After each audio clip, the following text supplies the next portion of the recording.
오늘부터는 이사야 기도입니다. 이사야.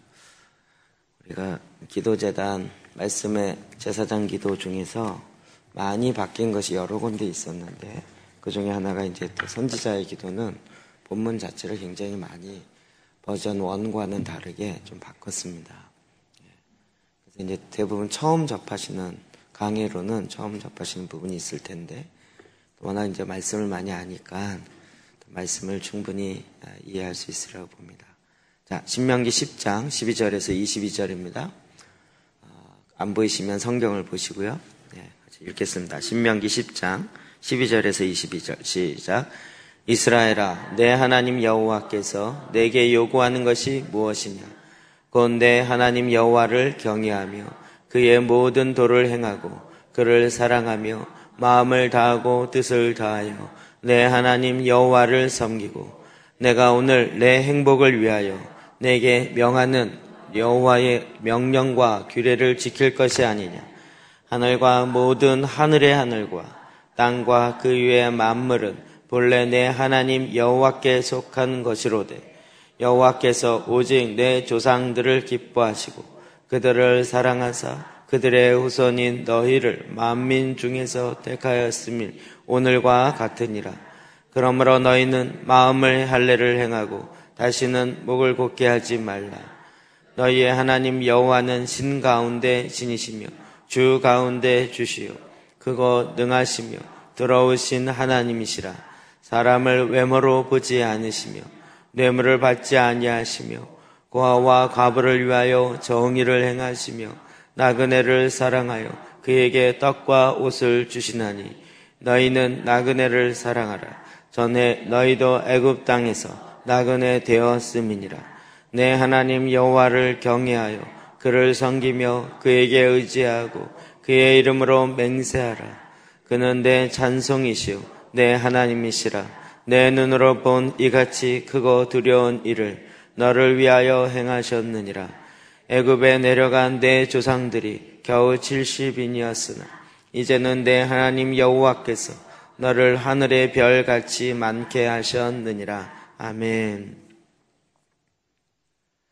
신명기 말씀은 모세가 가나안 땅을 앞에 두고 마지막으로 이스라엘 백성들에게 마지막 설교처럼 그동안 있었던 것들을 다 정리하고 이야기하면서 다시 한번 말하는, 그러니까 출애굽 사건은 사실은 말씀을 받고 실제 있었던 사건과 같이 간다면 신명기는 이제 40년의 광야 생활이 끝나고 광야를 앞두고 들어가기 직전에 이스라엘 백성에게 하는 고별 설교와도 같은 것이 이 신명기입니다.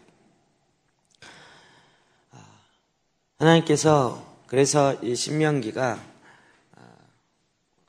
처음에 율법이 주어졌을 때와는 또 다르게 다시 풀어놓는 것이 많아요. 더 해석되는 거죠. 그래서 모세도 처음에 받았을 때는 그냥 어떻게 보면 말씀을 그대로 쭉쭉쭉 받았고 받은 것이 이거다라고 얘기했다면 신명기는 이제 그 이후로 또 40년이 지나면서 하나님 왜 이런 말씀하셨는지 이런 내용을 더 깊이 있게 아는 거죠.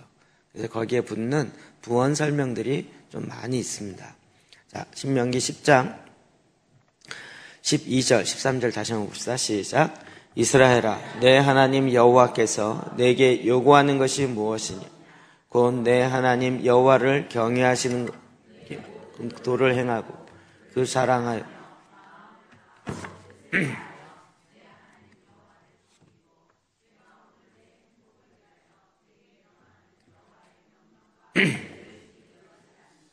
아멘. 모세가 이스라엘 백성을 향해서 이야기하면서 여호와 하나님께서 내게 요구하는 것이 무엇이냐? 이렇게 반문했을 때는 무슨 뜻이죠? 여호와 하나님께서 내게 이스라엘 백성에게 요구하는 것이 있다는 것이죠.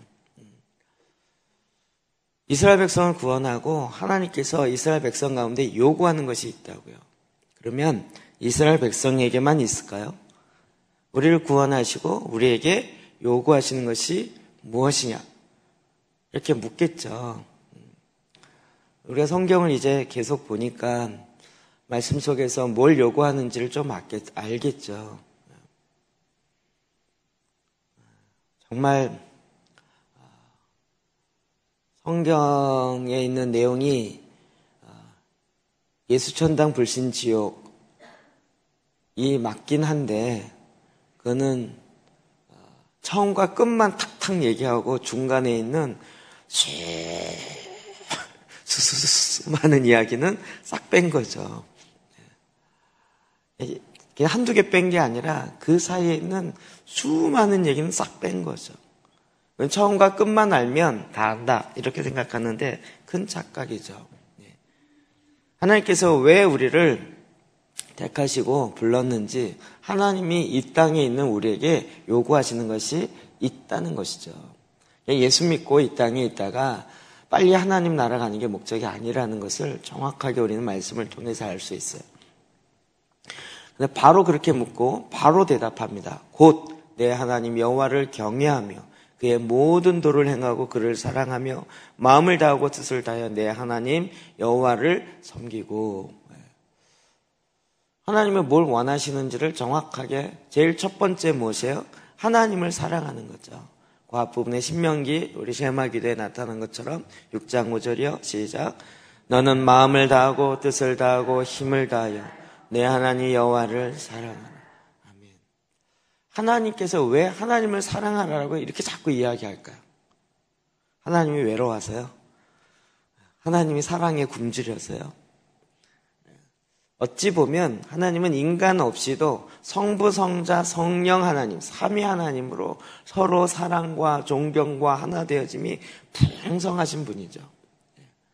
오늘 자꾸 우리가 하나님이 마치 우리에게 사랑을 구걸하는 것처럼 나 좀 사랑해 줄래? 라고 이야기하는 그런 느낌으로 착각하죠.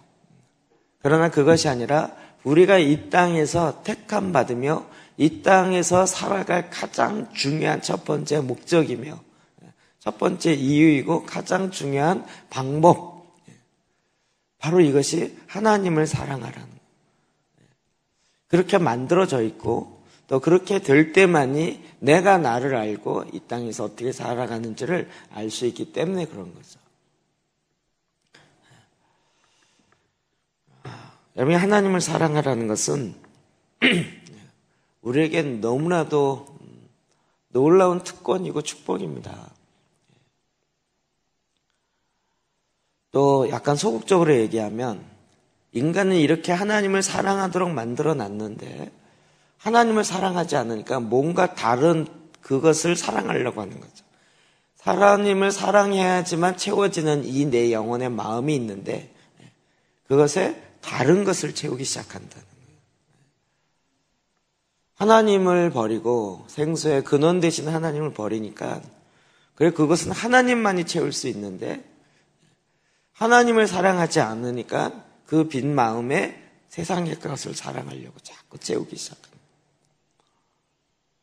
이게 굉장히 적극적인 거예요. 하나님의 마음이었을 때 이 세상에 하나님을 대신할 수 있는 걸로 채우려고 하는 게 거의 본능에 가까운 거죠. 왜 저렇게 하나님을 안 믿고 왜 저렇게 살까? 그게 아니고 그런 갈망이 많은 거죠. 잘못된 방향으로 가기 때문에 그런 것이지. 그 갈망을 하나님을 향하여 돌이켜야 되는 거죠. 신명기 4장 29절에 또 이야기합니다. 시작. 그러나 내가 거기서 내 하나님 여호와를 찾게 되니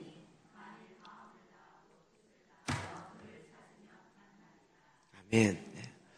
하나님 만나기 참 힘들다라고 이야기를 많이 하는데 사실은 하나님을 만날 수 있는 길을 다 만들어 놓으셨죠. 마음을 다하고 뜻을 다해요. 그 마음이 오직 하나님께 향해야 돼요. 두 마음을 품으면 기도하는 것에 응답을 받을 수가 없고요. 마음이 굳어 있고 마음에 다른 것으로 차 있으면 하나님을 구해도 이미 다른 우상이 하나님보다 다른 것이 들어와 있으면 두 주인을 섬길 수 없는 거예요. 그러니까 돈을 사랑하는 것이 일만하게 뿌리가 되는 것은 그 돈에 섬기는 그 돈을 섬긴다 그러지만 사실 경외하는 마음, 돈을 위대하게 보는 그 마음이 가득 차 있으면서 하나님을 만나려고 하면 안 된다는 거죠. 그러니까 마음을 다해야 돼요. 뜻을 다해야 돼요. 자기 생각이나 인간의 계획이나 이런 것들 다 내려놓고 그냥 사실 하나님을 찾아 만나려면 먼저 내 마음을 비우는 작업을 해야죠. 비우는 것과 그 비워진 곳에 하나님이 찾아오는 것이 같이 맞물려 가야 되는 거죠. 하나님께서는 우리에게 우리의 마음의 소중함을 아시고 계속 우리에게 이런 것들 요구했던 것입니다. 신명기 5장 31절이요. 시작.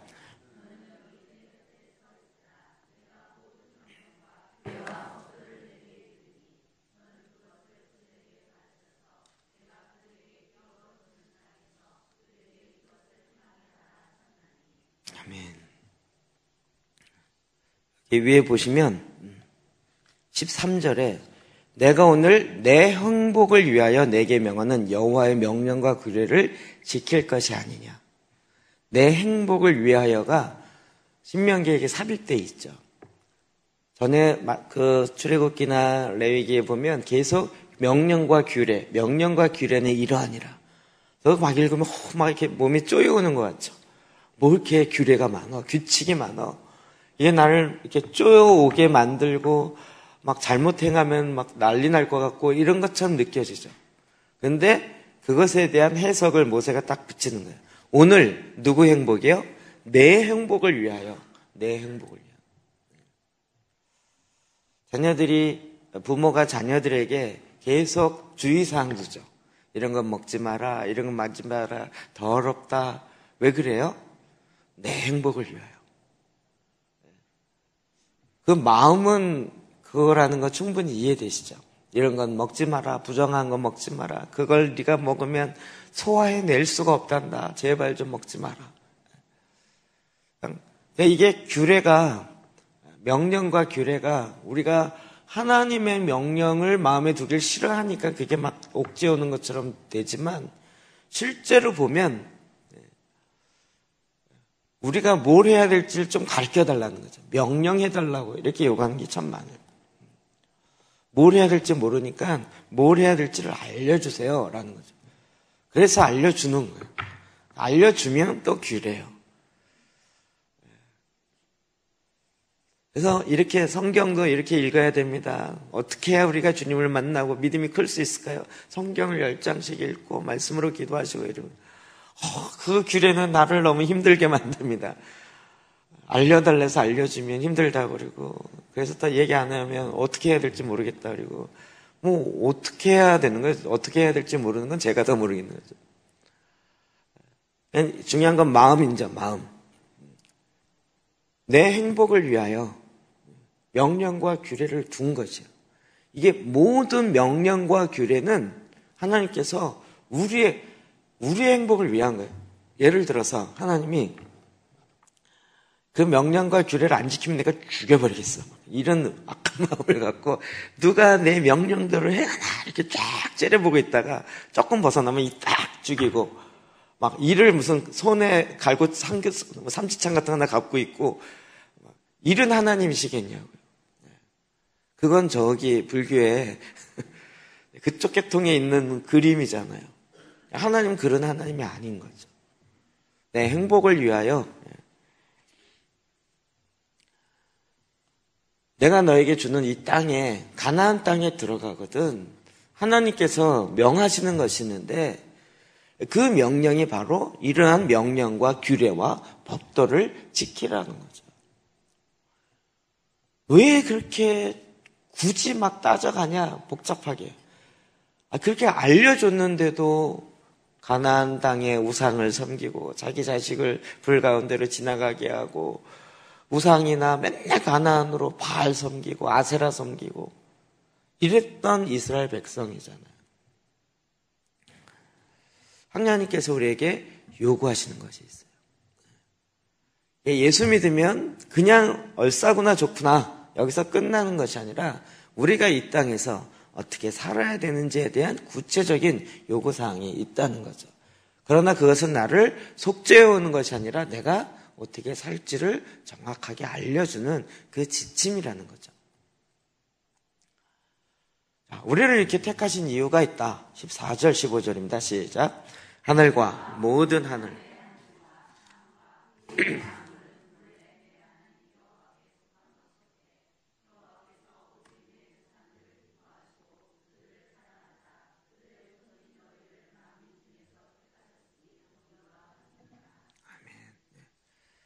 하나님이 나를 택하였다. 만민 중에서 나를 택하였다. 우리가 너무나도 이렇게 가볍게 여기는 경우가 있어요. 하나님이 나를 선택하였다. 사실 우리는 이거 하나만 갖고도 영원토록 감사할 수 있죠. 영원토록. 나를 택하신 그분이 누구예요? 하늘의 하늘과 땅과 그 위에 만물은 본래 내 하나님 여호와께 속한 것. 그분이 나를 택했어요. 그분이 나를 보자. 여러분 가끔 그런 경우가 있더라고요. 뭐 예언하시는 분이 이렇게 오면 푹 하다가 거기 앉으신 분 잠깐 앞으로 여기 택함만 받아도 내가 뭔가 택해졌어. 이것 때문에 너무 좋아하시는 거예요. 근데 하늘의 하늘과 땅과 모든 만물을 다 지으시고 지금도 그것을 갖고 계신 그 하나님께서 나를 불렀어요. 이건 보통 의미가 아니죠.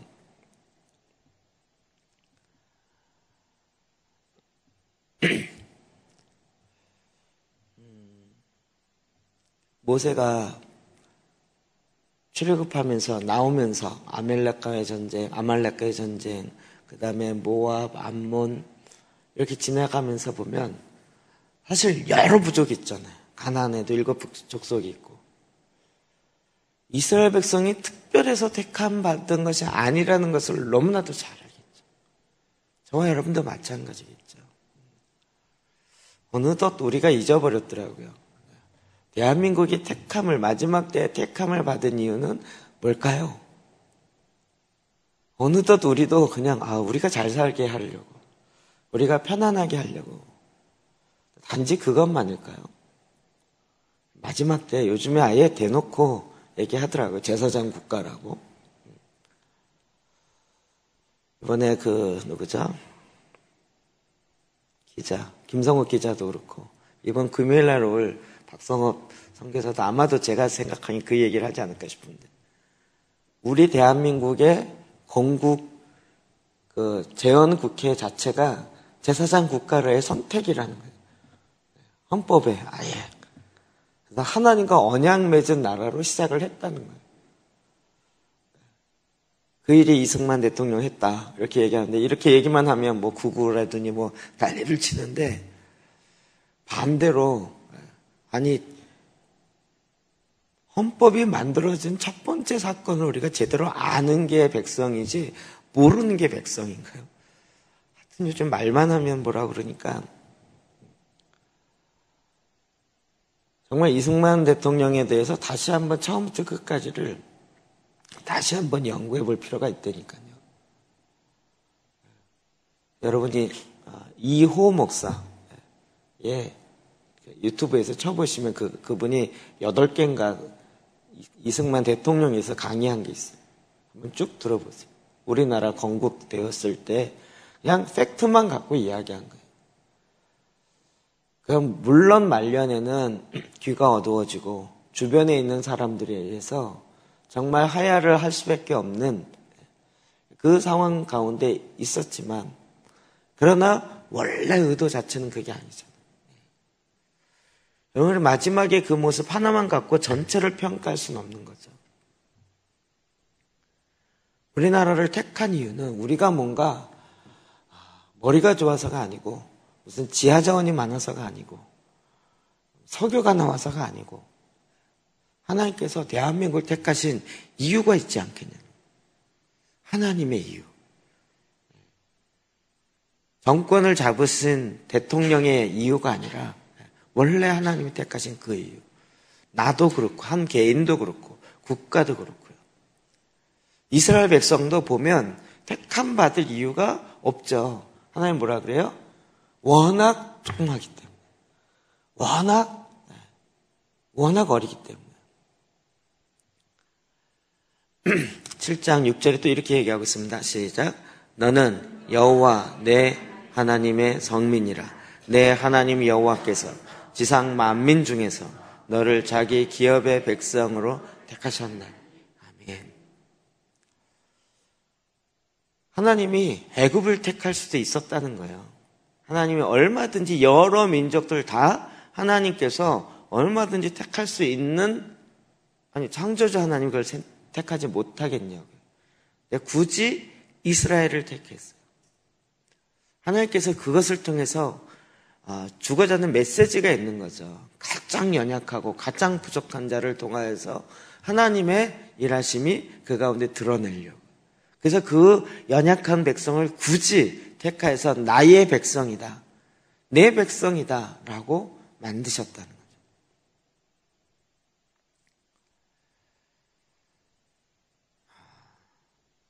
지금 이건 저와 여러분도 다 마찬가지입니다.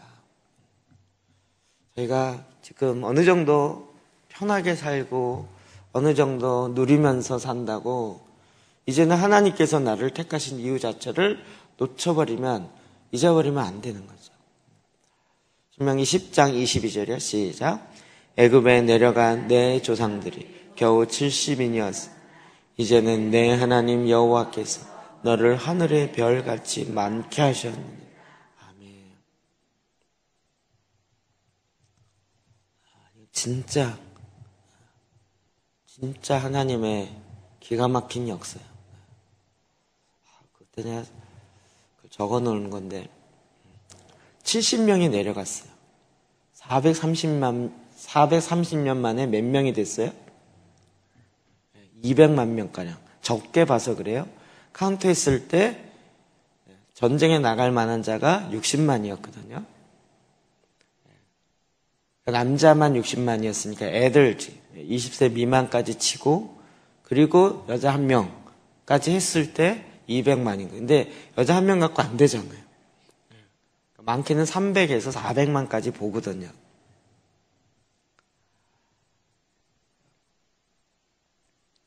어느 수학자가 그걸 연구했다는 거 아니에요. 70명이 내려가서 430년 만에 300만 명이 인구가 되려면 1인당 몇 명씩을 낳아야 되는지를 숫자로 계산했다는 거예요.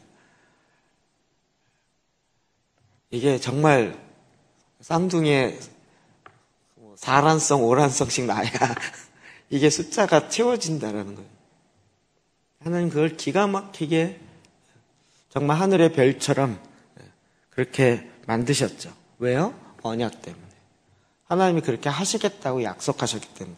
어디서요? 창세기에 아브라함과 맺은 언약으로요. 창세기 22장 17절이요. 시작.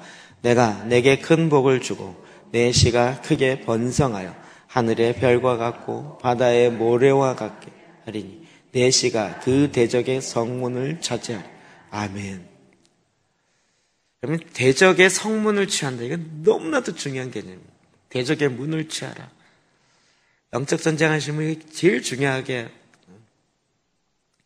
내 씨가 대적의 성문을 차지하라. 아브라함은 이게 뭔 말인지 이해 자체를 못했을 거예요. 그냥 하늘의 별처럼 바다의 모래처럼 많게 될 것이다. 이것만 생각했는데 원래 하나님이 그렇게 하신 목적은 뭐예요? 내 씨가 그 대적의 문을 차지하리라. 차지하면 어떻게 돼요? 다스리는 거죠. 창세기 1장 28절에 있는 것처럼 이 땅을 하나님의 뜻으로, 하나님의 공의로 다스리는 거죠. 그것을 다시 회복하는 과정, 이게 출애굽기와 신명기부터 시작해서 쭉 나오는 거죠. 언약이 이루어지는 과정이에요. 하나님이 저와 여러분을 택하시고 부르셔서 언약 백성 만드셨어요. 더 좋은 언약의 보증으로 예수 그리스도가 택하셨어요. 이제 히브리서 읽으니까 마음에 팍팍 오지 않으세요? 막 저는 1장만 읽어도 느낌이 팍 오던데요. 와, 1장 진짜 1장에 다 나오더라고요. 히브리서 하나만, 히브리서 강의를 좀 할까라는 생각이 막 용솟음 쳐오르더라고요. 이거 끝나면 히브리서로 넘어가야 될 것 같아요. 하늘의 별처럼 바다의 모래처럼 많게 하리라는 이 실제가, 아브라함으로 맺은 언약의 실제가 이제 저와 여러분 가운데 되는 거죠.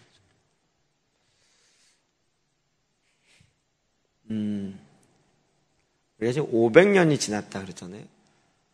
루터가 종교개혁해서 오늘날 루터의 종교개혁의 후예로 일어나는 개신교가 이렇게 되리라고 루터가 생각했을까요?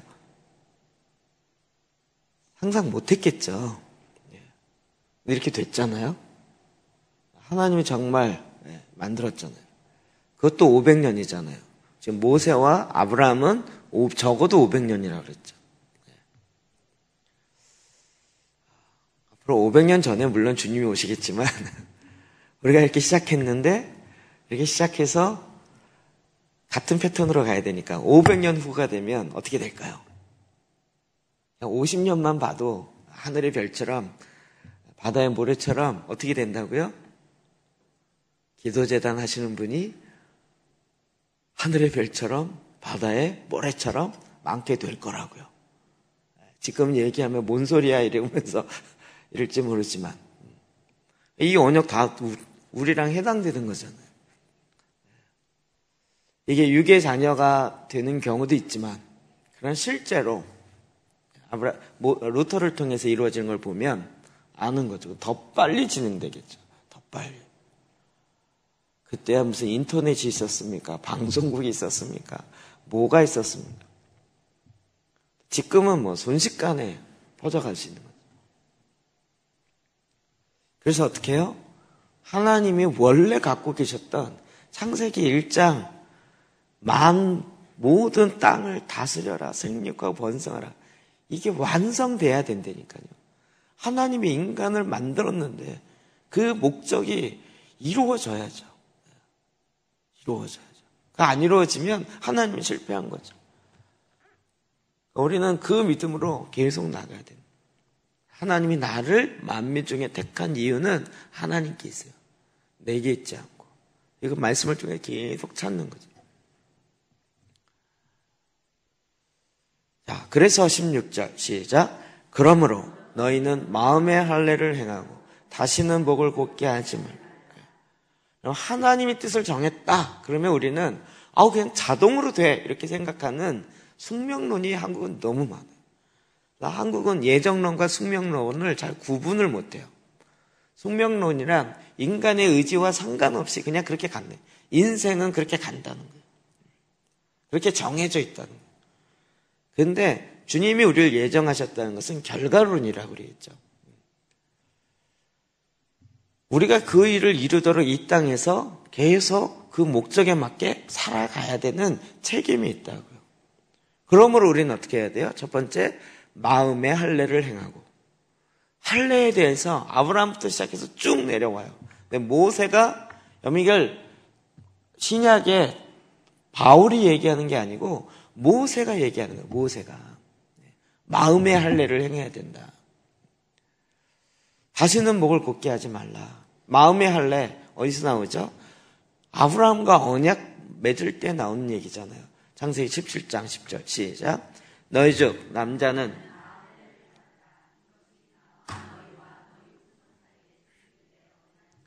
아멘. 그래서 할례 받은 백성, 할례 받지 않은 백성 자꾸 구분하잖아요. 다윗도 이것을 구분하는데, 그런데 모세가 이 부분을 해석하면서 뭐라고 얘기합니까? 마음의 할례를 행하고 라고 얘기하는 거예요. 마음의 할례를 행하고. 이 할례의 본질이 뭔지를 이미 모세가 이야기하고 있는 거죠. 그러니까 아브라함이 맺었던 이 할례의 이야기는 아브라함 사건의 언약으로 끝나는 것이 아니라 신약의 저와 여러분, 아니 모세 때부터 시작해서 이미 해석이 되어 있는 거예요. 그냥 육체의 할례뿐만 아니라 마음의 할례를 행해야 된다. 다시는 목을 곧게 하지 말라. 여러분, 왜 이 할례에 언약으로 표정을 두었을까요? 신약에 오면 그것을 계속 우리가 의미를 알 수 있어요. 마가복음 6장 52절이요. 시작.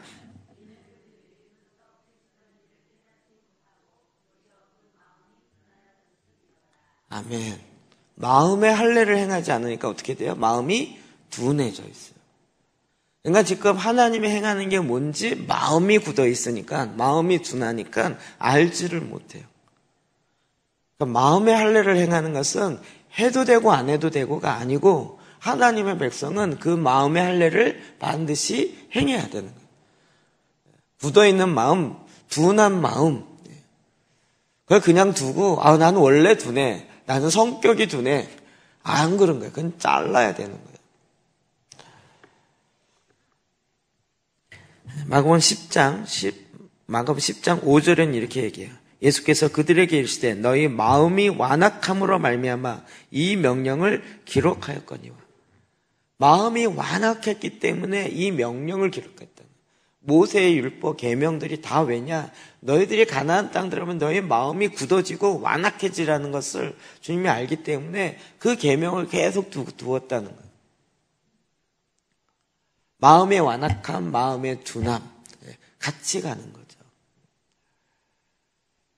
그 완악하고 둔했던 마음은 잘라야 되는 거예요. 사도행전 7장 51절이요. 시작. 목이 걷고 마음과 귀에 할례를 받지 못한 사람들아, 너희도 너희 조상과 같이 항상 성령을 거스르는다. 아멘. 목이 곧아요. 마음과 귀에 할례를 받지 못했어요.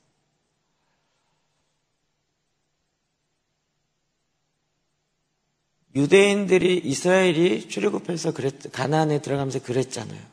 그런데 이제 신약에 오면서 보니까 여전히 마음과 귀에 할례를 받지 못해요. 목이 곧아 있어요.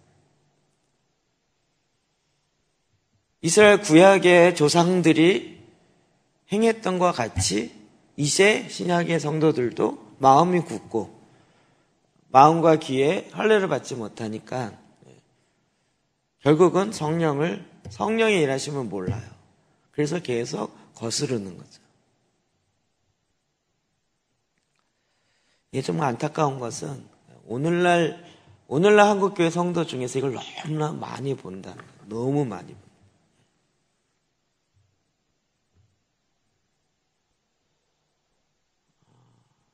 하나님의 뜻에 인도함을 받는다라는 것에 대해서 너무나도 하나님의 인도함을 받겠다라는 그 마음과 자세는 너무 좋은데요. 그 조금만 마음의 교만함으로 넘어가면 하나님의 뜻의 인도함을 받는 것이 아니라 본인이 판단해서 결정하겠다는 거죠. 본인이 판단해서.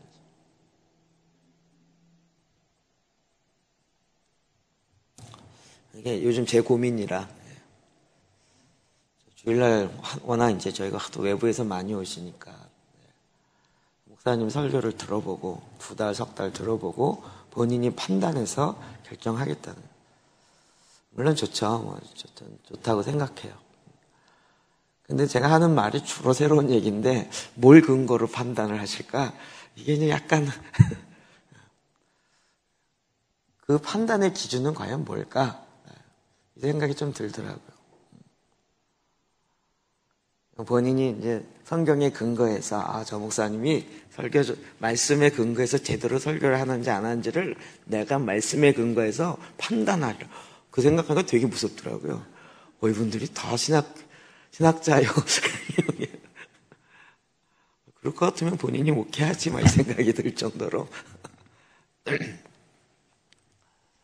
정말 하나님의 인도함을 받는 건 맞아요. 근데 그것이 어느 순간 넘어가갖고요. 정말 목이 곧아 있어요. 내가 경험한 하나님이 최고고, 내가 알고 있는 교리가 최고고, 내가 생각하는 것이 최고라는 거예요. 그래서 결국은 성령을 거슬려요. 성령께서 이 시대에 교회에게 하시는 말씀을 듣지 않아요. 500년 전에 했던 이야기 하나 가지고 지금까지 그 기준으로 옳으냐 그르냐를 따지면 골치 아픈 거죠.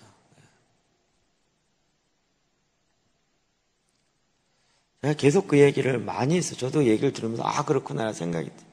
종교개혁자들이 종교개혁하면서 목숨 내놓고 개혁했어요. 진짜로. 그러나 그들은 정말 어떻게 구원 얻는가? 구원론. 말씀이 뭔가? 정경론이라거든요. 그냥 신론, 기독론, 구원론. 여기는 정말 목숨 걸고 했죠. 그러나 성령론, 종말론, 교회론에 있어서는 정리가 잘 안 돼 있어요. 어떻게 선교해야 되는가? 그거 생각할 여유가 없죠, 그 당시에는. 오늘날 성령의 역사는 뭔가? 그 당시는 그거 고민할 여유가 없죠. 없어요. 그런데 그 당시에 그 기준 갖고 오늘날 성령의 역사가 일어나는 것을 판단하기 시작한다면 골치 아픈 거죠.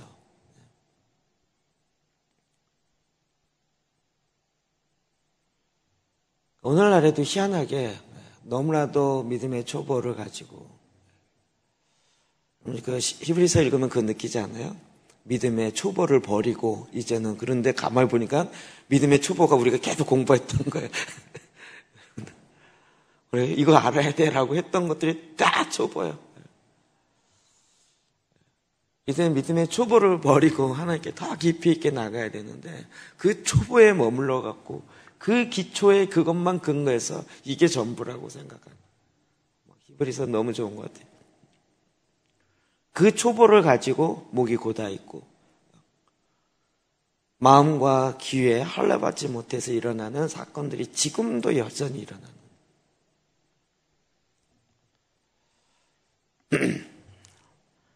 로마서 2장 29절이야. 시작. 오직 이면적 유대인이 유대인이며 할례는 마음에 할지니 영에 있고 율법 조문에. 이번에 이것 때문에 그래요.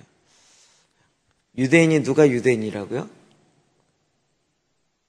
이면적 유대인. 이면적 유대인 무엇이죠? 지금 이제 유태인들은 그 신뢰 육체의 할례를 행한 자들만이 유대인이다 이렇게 얘기했는데 사도 바울은 뭐라 그랬어요? 이면적 유대인이 마음의 할례를 받은 이방인들도 유대인이라는 거죠. 저와 여러분 유대인인가요, 아닌가요?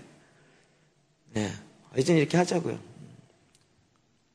제가 봤더니 댄 저스틴이라는 유대인 랍비가 왔더라고요. 메시아닉주.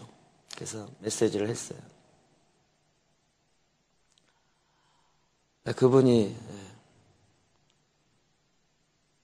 한국 와서 그분이 누구냐면 지금 그 이스라엘에 예수를 믿는 유대인들이 한 3만 명가량 되는데 그 유대인들 모이는 예수를 믿는 유대인들의 협회가 있어요.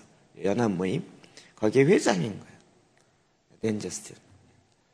그분이 이제 세미나를 하고 그 다음에 설교를 하고 지난 6월절 기념 사경회를 했더라고요. 그래서 이제 몇 가지 이제 들은 이야기를 이렇게 보니까 일부러 그 질문을 했더라고요. 당신은 코셔를 합니까? 정한 음식, 부정한 음식 가려 먹고 합니까? 했더니 자기는 유대인끼리 있을 때는 한대요. 자기는 기본적으로 하지만 이런 데 나오면 상관없대요. 아니 1세기에 이미 그건 답이 나왔잖아요. 돼지 삼겹을 먹던 안 먹던 뭔 상관이 있냐는 거죠. 자기는 이렇게 그냥 해외에 나와서 이렇게 하면 원래 새우 강강 이런 거 안 되거든요. 새우도 안 되잖아요. 랍스터도 안 돼요. 그러니까 정말 귀한 거 대접하겠다고 랍스터 딱 갖다 놓으면 이건 우리가 먹어서는 안 되는 음식인데 유대인들 안 먹거든요. 근데 자기는 그렇게 안 한다는 거예요. 그게 지금 우리는 자유케 되었다는 거예요. 그러나 구약에 주시는 하나님께서 그 이유는 자기 몸에 건강을 위해서 준 거니까 자기는 굳이 살 때는 원래 그대로 한다는 거예요. 코셔를 지켜가면서. 그러나 이방인들과는 그렇게 안 한다는 거예요. 그래서 거기에 대해서 매이지 않는다. 하고 한국에 그거 음식 가려야 된다고 무슨 몸에 무슨 게시래 갖고 하는 그런 그룹들이 있어요. 제가 아주 깝깝해 죽겠어요. 샤밧은 어떻게 해야 되냐? 일부러 물어보면 샤밧은 어떻게 해야 되냐? 아니, 샤밧에 초를 켜고 안 켜고 뭐 그렇게 난리를 치냔 말이에요. 아주 유대인 사역한다는 이 한국의 이상한 목사들이 길을 막아요. 아주 죽겠어요, 진짜. 그리고 마치 그거 모르면 그리스도인도 아닌 것처럼 이상한 생각에 빠져가지고요. 로마서에 있는 말씀과 이런 전체적인 신약 구역 이런 말씀 자체를 모르니까요, 엉뚱한 데로 가요. 이스라엘을 모르면 뭐 아직 마음이 안 열렸다나 눈이 안 열렸다나 하여튼 욕하고 싶은 마음이 막 일어날 정도로 건강하지 않는 경우로 흘러가니까요, 이상하게 나가요. 이상하게.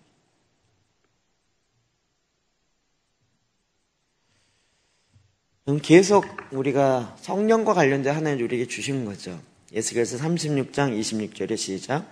또 새 영을 너희 속에 두고 새 마음을 너희에게 주되 너희 육신에서 굳은 마음을 제거하고 부드러운 마음을 줄 것이라.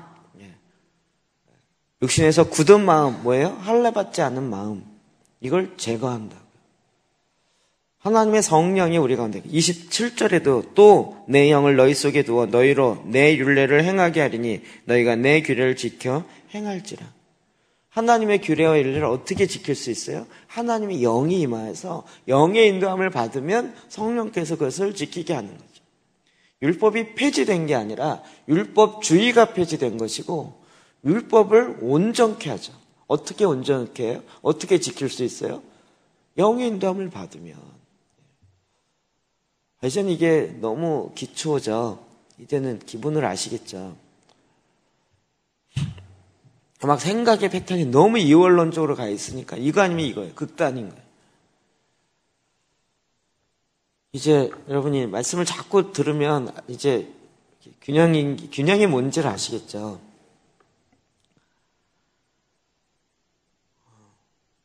지금 이 시대에도 할례가, 그러니까 몸의 할례는 필요 없다 할지라도 상관없죠. 그거는 이방인들에게 할례를 받아야 된다 이렇게 얘기하지 말아라 라고 사도행전이 이야기하잖아요. 그게 중요한 것이 아니라 정말 중요한 건 마음의 할례, 굳은 마음을 제거하는. 우리는 계속 하나님을 향해서 부드러운 마음, 하나님을 향해서 갖는 이 사랑의 마음으로 계속 나가요. 이 마음이 굳어져 있지 않도록.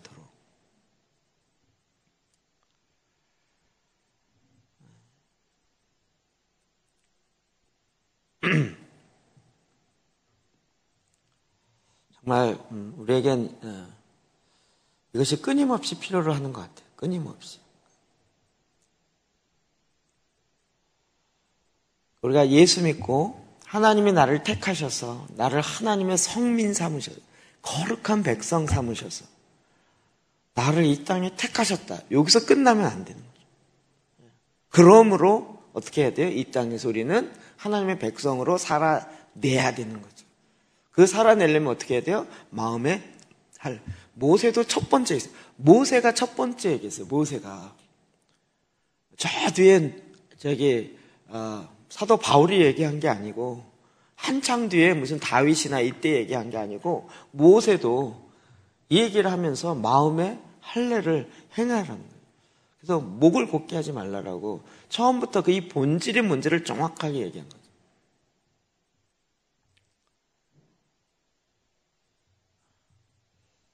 마음의 할례를 행하는 건 해도 되고 안 해도 되는 것이 아니라 성령으로 말미암아 당연히 일어나야 됩니다.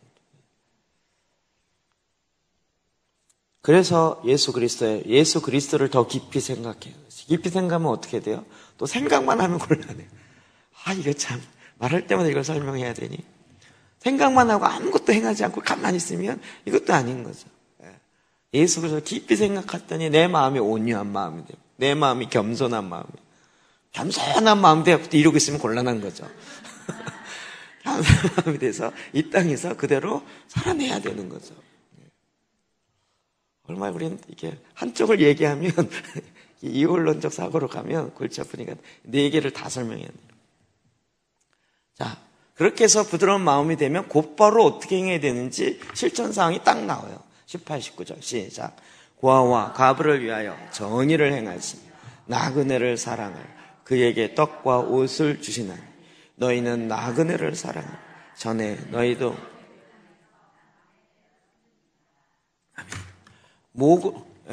마음의 할례를 행하고 목을 굳게 하지 않고 그래서 겸손한 마음이 됐어요. 그러면 그 겸손한 마음을 유지하려고 가만히 있는 게 아니라 그게 어떻게 삶으로 나타나요? 고아와 과부를 위하여 정의를 행한다.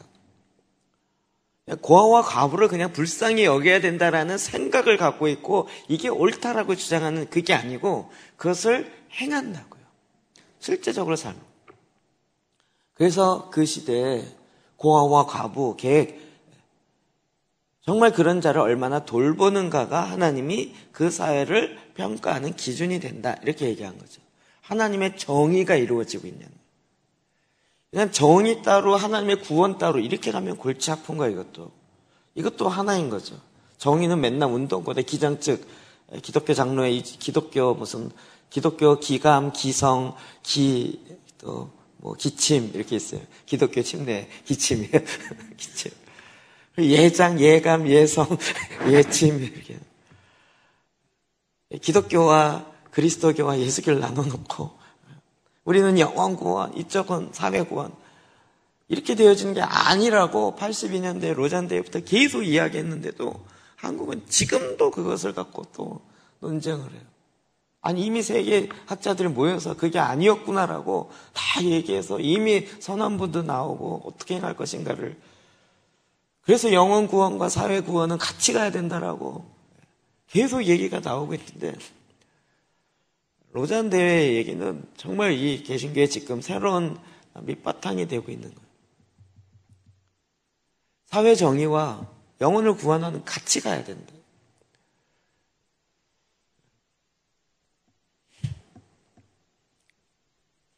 나그네를 사랑하여 그에게 떡과 옷을 주시나니 너희는 나그네를 사랑하라. 마음의 할례를 받은 자가 행하는 마음의 할례를 받고 내가 막 성인이 돼가지고 수도원에 들어가서 이 할례 받은 마음으로 이렇게 되는 게 아니고 떡과 옷을 나눠줘. 실제로. 자, 여러분 이게 신약에 보면요. 계속 동일하게 얘기가 돼요. 1장 27절이야. 시작. 하나님 아버지 앞에서 정결하고 더러움이 없는 경건 곧 고아와 과부를 그 환난 중에 돌보고 또 자기를 지켜 세속에 물들지 아니하는 그것입니다. 아멘. 경건 이야기하는데 경건이 뭐냐라고 하면 곧 하나님 아버지 앞에 정결하고 더러움이 없는 경건. 그러면 우리는 곧 성경 10장을 읽으며 기도제단 쌓으며 이렇게 나올 것 같은데 곧 뭐라고요? 고아와 과부를 그 환난 중에 돌보고 평안할 때 돌보는 건 기본이고 환난 중에서 고아와 과부를 돌봐요. 또 자기를 지켜 세속에 물들지 아니하는 그것이니라. 고아와 과부를 돌보는 건 이건 당연한 거예요. 저는 아예 공식처럼 하고 싶어요. 한국 교회를 부하게 하신 이유는 북한 교회를 섬기라고요. 주변에 있는 일본, 중국, 북한 이게 뭐 요즘은 금방금방이잖아요. 여러분 금방금방이라는 거 아시겠죠? 왜 하나님 요즘에 그렇게 일하실까? 우리가 같이 일어나야 돼요. 같이. 일본 교회도 잘 되면 좋은 게 좋은 거라고 좋고 이게 아니고요. 정말 하나님의 뜻 앞에서 모든 나라들이 같이 일어나야 돼요. 그 뜻 앞에서. 그러면 그 뜻이 뭔지를 제대로 봐야 되는 거죠. 그걸 돌봐야 되는 거예요. 돌봐야 돼요. 지난번에 얘기했지만 일본 제가 지난주 갔다 왔을 때도 일본 목사님들이 하여튼 그 미야자키가 일본이 위에서 아래까지가 2,000km더라고요. 2000km라는 게 감이 안 오시죠? 서울에서 대전까지가 200km예요. 부산까지가 길게 잡으면 450km 정도 잡아요. 부산까지. 우리는 백두산에서 여기까지가 우리는 보통 1000km 잡아요. 일본은 이렇게 길어갖고 저 위에 홋카이도에서 밑에까지가 2000km예요. 그래서 일본은요, 비행기가 국내선 비행기 값이 국제선 비행기 값보다 비싸요. 우리나라 제가 이렇게 보니까 여기 서울에서 미야자키 가는 거에 1시간 20분인데 저 후쿠오카에서 오면 비행기로 2시간이에요. 비행기 값도 더 비싸요. 그러니까 국내선이라고 우습게 보면 안 돼요. 그러니까 일본에 있는 목사님들이 전국적으로 모였습니다. 이렇게 모이는데 이게 2000km라니까요. 그러니까 이분들이 뭐 교회 성도가 없고 그러니까 뭐 쉽지 않잖아요. 그렇게 모여갖고는 자기네들은 그냥 교회에서 자는 거예요. 한국에서는 목사님들만 이렇게 뭐 호텔 잡아주고, 그리고 이제 물론 그 호텔도 각자 알아서 해야 되지만, 그러니까 뭐 우리처럼 뭐 이렇게 모이면 뭐 숙박은 어떻게 해요? 숙식은 어떻게 해요? 정말 한국만 이거 책임지죠? 어디도 책임 안 져요. 제가 가본 데는 다 책임 안 져요. 점심 알아서. 설교 딱 끝나고 기도 끝나잖아요. 그러면 이제 다음에 몇 시에 모이겠습니다. 그게 끝이에요. 각자 알아서 밥 먹고 오고 금식하듯 이렇게 되는 거지. 그거를 교회에서 뭐 밥을 챙겨준다든지 뭐 식사를 해주는 이런 거 자체를 신경 쓰질 않아요. 어디도 신경 쓰질 않아요. 한국만 이게 먹은 거에 상처가 많아가지고 이걸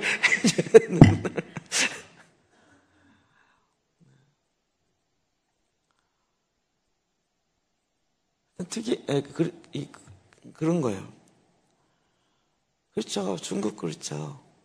또 북한은 또 더하죠. 뭐. 고아와 가부를 환란 중에 돌보는 게 어떻게 보면 경건의 가장 기본적인 척도가 돼요.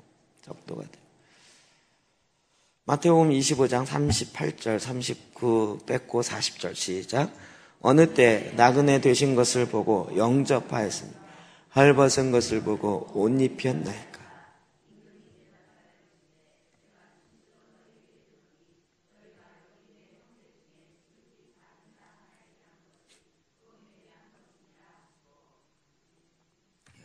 잘하는 비유죠. 주님이 오셔서 내가 헐벗을 때 나에게 굶주렸을 때 먹을 걸 줬고 헐벗었을 때 옷을 갖다 주었다. 아니 내가 그런 적이 없는데 언제입니까? 그랬더니 뭐라 그래요? 내 형제 중에 지극히 작은 자 하나에게 한 것이 곧 내게 한 것이다. 주님이 이렇게 얘기하시는 거예요. 어떤 사람에게는 너는 내가 굶주렸을 때 먹을 것도 갖다 주지 않고 추운데 옷도 갖다 주지 않았다. 아니 제가 언제요? 너희 중에 지극히 작은 자 한 자에게 하지 않은 것이 곧 나에게 하지 않은 것이다. 주님이 정확하게 얘기하시죠. 그럼 이게 구약부터 신약까지 쭉 통하죠. 이게 마땅한 거죠. 마땅한. 지난번 밥차 할 때도 그렇고요. 이상하게 안산의 원곡동과 안산에 있는 교회가 연결이 안 돼요. 그때 저희가 밥차 하는 것에 그때도 부활절 헌금 했었잖아요. 구세군 그쪽에. 사실 그것도요, 웬만한 목사님과 교회는 안 해요. 왜냐하면 교단이거든. 구세군은 하나의 교단이거든요. 저희도 교단이고 거의 교단인데 그러면 우리 교단을 해야지 왜 남의 교단 하냐 이런 얘기가 나오는 거예요. 근데 우리 교단은 눈을 씻고 봐도 그거 하는 교단이 하시는 데가 없는데요. 남의 교단이면 어때요? 그래서 구세군이 잘 되면 구세군이 더 도움 받으면 어떠냐고요. 그래서 했죠. 그랬더니 뭐라 그러는지 아세요? 그 지역사관이 안산에서 후원받기는 자기가 처음이라는 거예요. 안산에 있는 교회로부터 후원받기는 처음이라는 거예요. 다 외지에서 서울에서 내려오고 밑에서 올라오고 이래가면서 하는데 안산 안에서 하긴 처음이라는 거예요. 아니 성 안에 있는 나그네와 이게 돌봐야 되는 건데 전혀 연결이 안 돼요. 그래갖고 또 원곡동 사역협의라고 이주민 사역협의 만들었잖아요. 기도 모임 하면서 만들었어요. 그런데 정선 선생님이 또 인천으로 내려가니까 그거 회장 누가 하네 그러다가 또 정치 성향이 있으신 목사님이 또 자기가 회장하겠다 그랬고 회장했어요. 그랬더니 기독교연합회는 또 딱 붙어갖고 또 정치적인 것만 하지 실제적인 건 또 하질 않아요. 하여튼 저걸 또 어떻게 해 그랬더니 또 감사하게 또 하혜성 목사님이 우리 원곡동 목회장에서 또 다시 만들었어요. 만들었더니 또 배신했다고 또 욕하더래요. 이게 상황이요. 진짜 이런 상황인 거예요. 나그네를 돌보고 고아와 과부를 돌보는 건 당연한 거예요.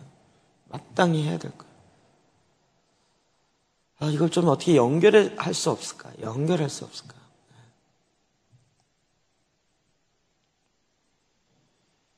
교회마다 부활절에 쌀을 이렇게 후원하는 교회들이 있어요. 모아갖고 하는 데가 꽤 되더라고요, 이제는.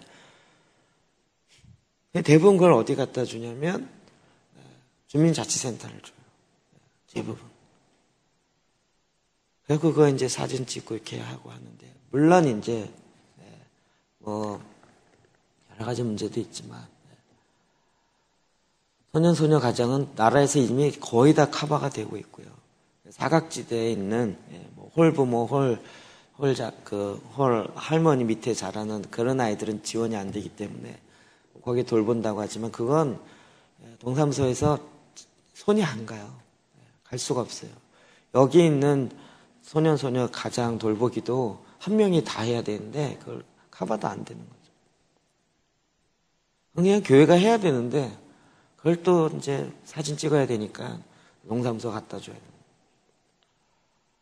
아니 뭐 차라리 원곡동에 해서 거기 있는 목사님들에게 이렇게 하면 돼. 훨씬 낫잖아요.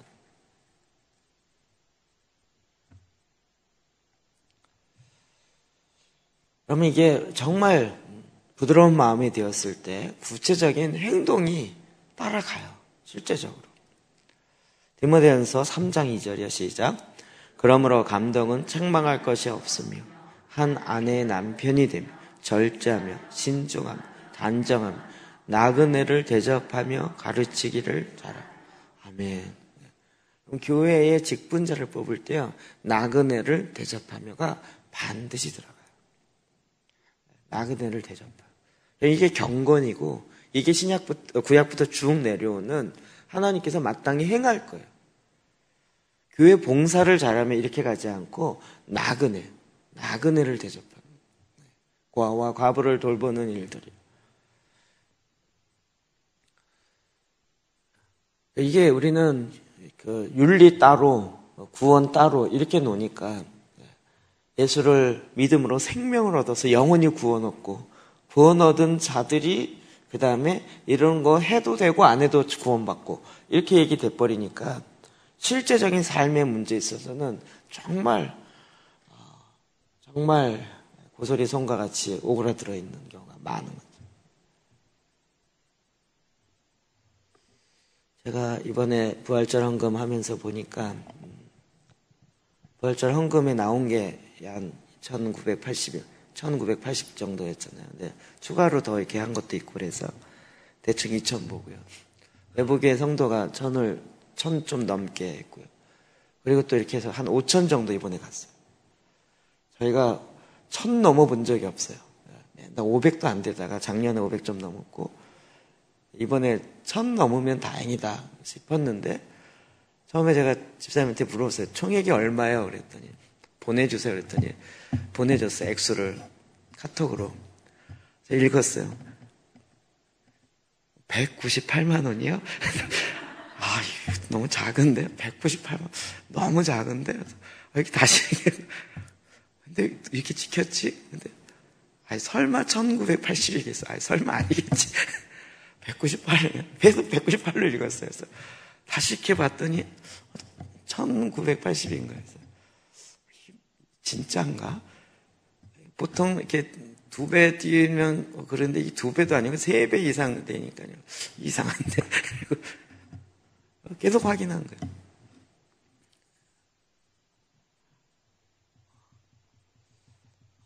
그럼 우리 저희 교회 지난번에 예산했을 때 저희가 4억 정도 예산했잖아요. 5천이면 8분의 1이에요. 갑자기 본전 생각나시죠? 이런 거 빨리 팍 못을 박아놔야 돼. 이게 우리를 하나님께서 축복해 주시는 비밀이 되는 거예요. 비결이 되는 거예요. 우리가 챙기면 우리가 훨씬 더 풍성하고 우리가 이렇게 여유 있을 것 같지만 아니라니까요. 그럴수록 더 움츠러드는 거예요. 하나님께서 정말 부드러운 마음을 부으시고 그 마음으로 하나님이 일하셔.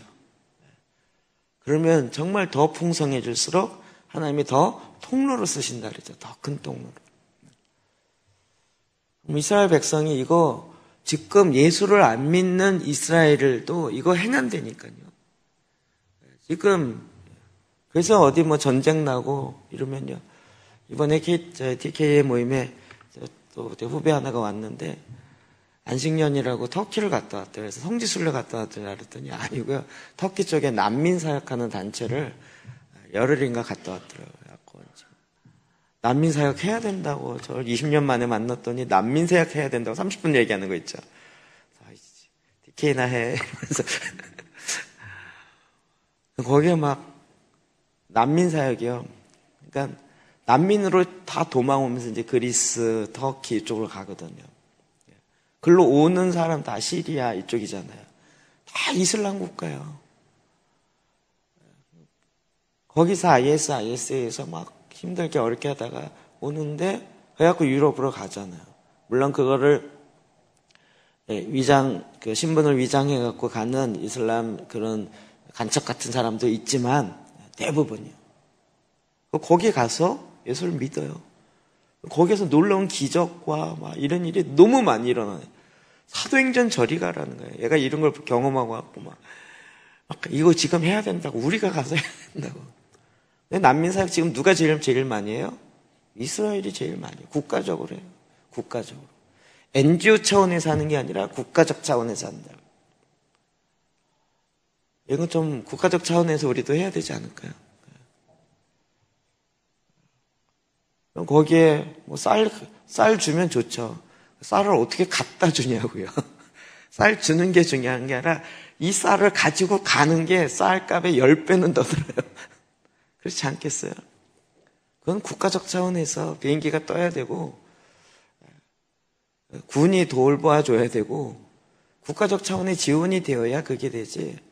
그냥 민간 단체로 하는 거에 한계가 있단 말이에요. 좀 이런 걸 국가적 차원에서 할 수 있을 정도의 국가가 되어야 좀 제사장 국가 뭐 이런 얘기 나오지 않겠냐고요. 아니면 헬기라도 하나 떠야 되는데 들고 날라라도 하려면.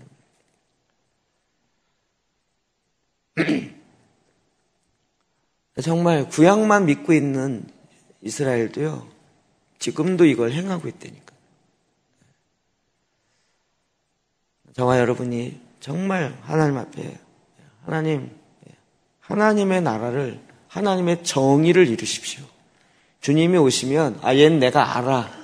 그래서 친분이 있기 때문에 우리를 구원하시는 게 아니고 주님이 오셔도 친분이 있는 사람도 하나님의 공의로 심판하세요.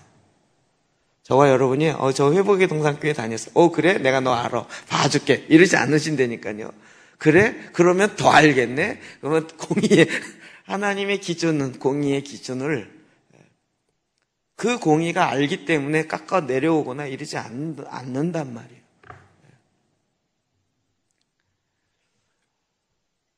더 정확하게 나그네를 사랑하고 나그네를 대접하고 번거롭죠. 귀찮죠. 그러나 그 말씀의 구체적인 실천이 실제가 되는 거죠.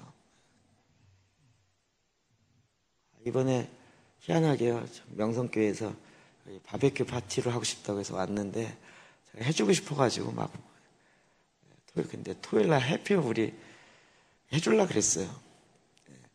점심에 하겠다 그래서 그래 그러면 약간만 번거로우면 좋으니까 한 6, 70명 와서 토요일날 바베큐 자기 모임을 이렇게 하겠다고 그래서 그것도 어떤 부서냐고 물었더니 쉐마 학당하는 팀이래요. 잘 됐다 와갖고 진짜 쉐마가 뭔지 좀 얘기 좀 해주게 돼요.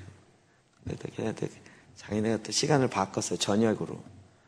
아이고, 저녁은 스쿨이랑 겹쳐갖고. 그래서 이제 안 되겠다고 이제 했는데. 제 마음속에 그런 게 있어요, 이제. 안산에 있는 모든 교회 다 와, 그냥. 와서 자기 고기고 뭐도 다 좋아, 이제.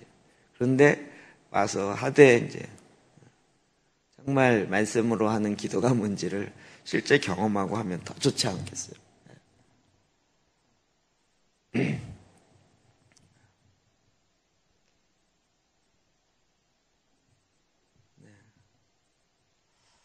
이거 예언적 선포인가? 목사님들과 모임을 했는데 어느 교회를 카페를 하나 만들었대요. 그래서 막 그거 만드는데 돈 많이 들고 막 우리도 1층을 카페 분위기를 내려고 하는데 잘 안 된다 그랬더니 목사님들이 공동적으로 뭐라냐면 거기는 카페가 아니고 가든 하세요, 가든.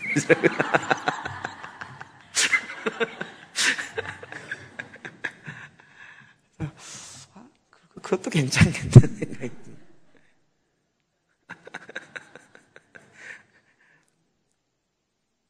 그래서 정말 이렇게 쉼도 없고 말씀도 더 새롭게 더 접근할 수 있고 좀 번거로움이 되겠지만 또 그렇게라도 섬길 수 있으면 또 그것도 기쁨이죠. 제가 이제 드리려고 하는 말씀은 뭔가 행동이 있어야 된다는 거예요. 그러니까 마음만 아니고요. 구체적인 행동이 실제화됐다는 거죠. 마음의 할례를 받아서 부드러운 마음이 되어갖고 아무것도 안 했다가 아니라 그 행동이 딱 보면 추상적이지 않고 고아와 과부를 행하는 나그네를 대접하고 구체적으로 실제적인 행동이 딱 있다는 거죠. 모세 때부터 이야기를 했다는 거예요. 모세 때부터. 그들이 눈이 어두워져서 그런 게 아니었고요. 마음이 굳은 마음, 목이 굳어 있었기 때문에 모세의 메시지, 할례 받은 백성이다, 나 몸에 할례가 있다, 이걸 자랑만 했지 행동은 안 하고 있었던 거예요. 모세 때부터 시작해서 계속 이야기됐던 부분인 거예요. 이게 신약 와서 풀어진 게 아니고요. 그러니까 사도 바울이 그가 실은 뭐 새로운 계시를 받아서 할례가 이것이다라고 깨달아진 게 아니고 이미 모세 때부터 있었던 내용을 마음에 성령이 임하고 그 마음의 할례를 받고 보니까 보이는 거죠. 너무 재밌지 않아요? 구약과 신약이 확 연결되면.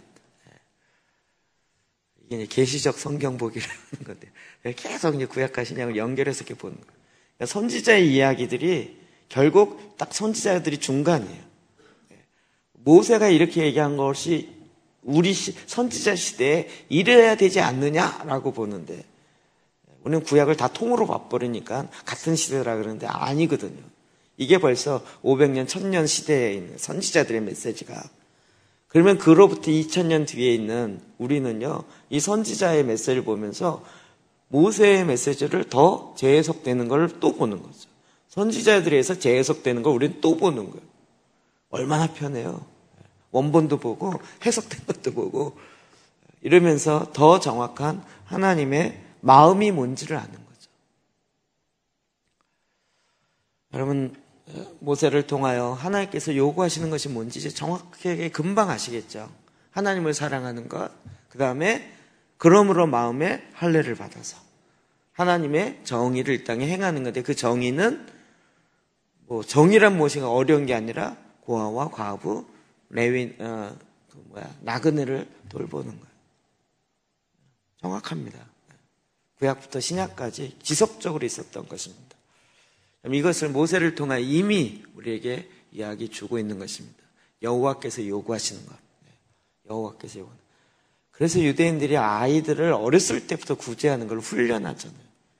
그러니까 돈 많이 벌고 난 다음에 해라가 아니라 어렸을 때부터 계속 저금통에 넣게 하고 구제하는 걸 짜치트라 하죠. 구제하는 걸 계속 어렸을 때부터 삶이 되게 훈련하는 그것이 그들을 풍성하게 만드는 하나님의 비밀이기 때문에 우리도 이 비밀들을 우리 마음속에 갖고 행하시기를 주의 이름으로 축복합니다.